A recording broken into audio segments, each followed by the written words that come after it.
Voilà. Ignorance étant éclaircie, il m'incombe de prendre la parole sur un sujet qui d'habitude n'est pas traité par moi. Donc, monsieur le maire, chers collègues, avec près de 160 millions d'euros, le compte administratif désigne la ville de Brest comme un acteur économique significatif de l'agglomération. C'est à peu près le chiffre d'affaires de l'Hyper Leclerc de Kergaradec.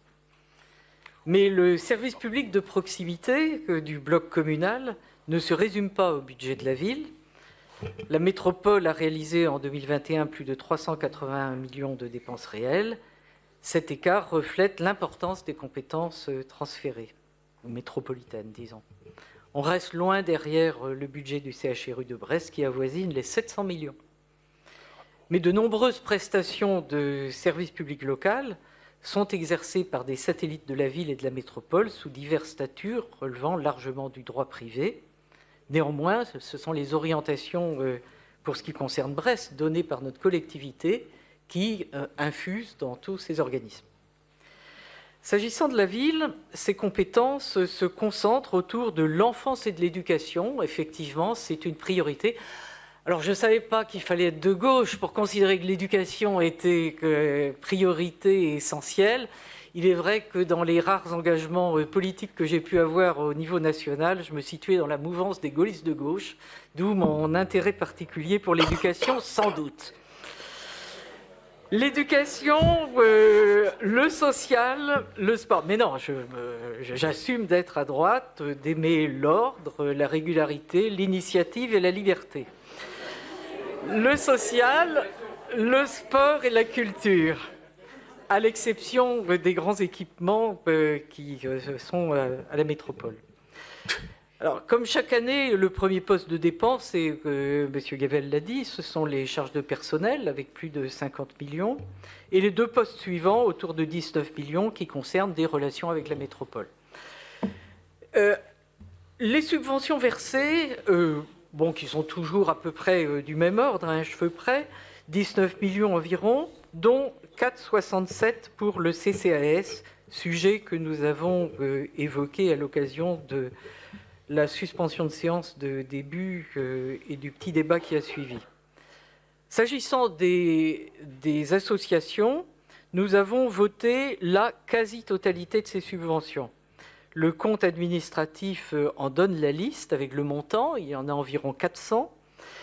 Et les actions qu'elles organisent ont un intérêt local, oui, elles doivent avoir un intérêt local pour que nous puissions les donner, et qu'elles participent à l'animation de la cité.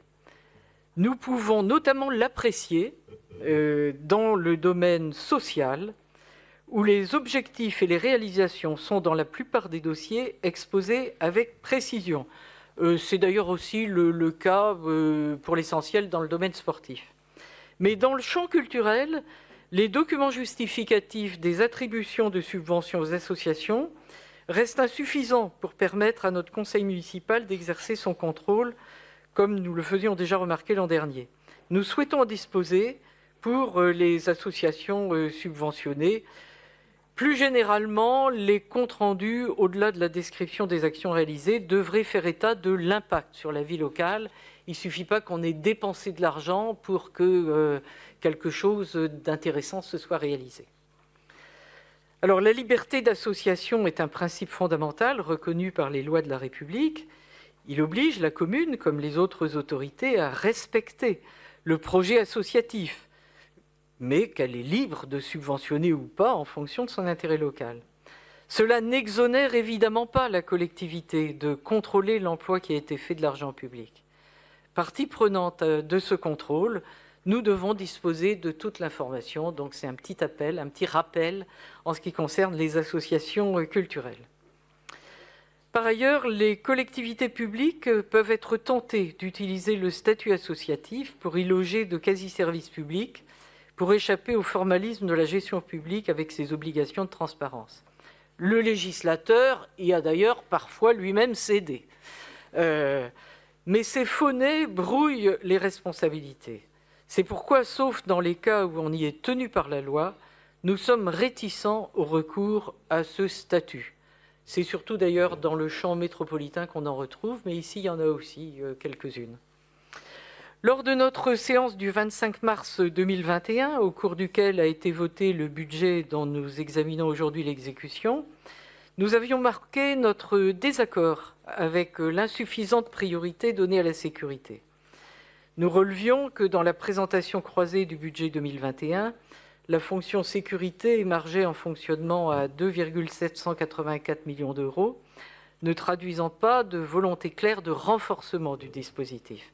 Alors, au compte administratif, dans la même présentation croisée, nous relevons une dépense à hauteur de 1,689, soit un taux d'exécution de 60%, alors même que le taux de réalisation de l'ensemble de la section de fonctionnement est bon, il se situe à 97,3%. Ça n'est visiblement pas une priorité, malgré les difficultés qui ont été, à juste titre, évoquées par M. Nedelec. La section d'investissement est marquée par un faible taux de réalisation, 59,8%, inférieur même à celui de 2020, année qui était marquée de plein fouet par la pandémie. On ne peut imputer ces retards à la guerre en Ukraine, qui n'avait pas encore produit ses effets et qui ne manquera pas de provoquer de nouveaux surcoûts et décalages. Lors du débat d'orientation budgétaire du 9 février 2021, nous posions la question de l'état de préparation des dossiers pour pouvoir, à l'époque, c'était la question qui se posait, nous inscrire au mieux dans les plans de relance gouvernementaux et européens. Et on pouvait observer, dès le 4e trimestre de 2020, l'envol des principaux indices des coûts de production dans la construction. C'était perceptible dès cette époque, vraiment une courbe qui décollait, si on peut dire. Les difficultés rencontrées pour faire rentrer les projets dans les enveloppes étaient déjà prévisibles. En 2022, il va falloir faire des choix, nous y reviendrons, mais nous considérons comme prioritaire, sans doute est-ce un point sur lequel nous pourrons nous rejoindre, les travaux de maintenance et de gros entretiens du patrimoine de la ville, incluant la rénovation énergétique, notamment dans les écoles. Alors, il nous est difficile de nous prononcer sur la pertinence des priorités retenues, puisque nous n'avons toujours pas accès à l'inventaire du patrimoine qui nous permettrait de connaître l'état des différents locaux. Ce compte administratif reflète l'exécution plus ou moins assez bonne en fonctionnement, moins en investissement pour les raisons qui ont été évoquées par les uns et les autres, plus ou moins conforme aux intentions d'un budget dont nous n'approuvons pas les priorités. Nous voterons contre et aussi contre le compte de gestion. Merci.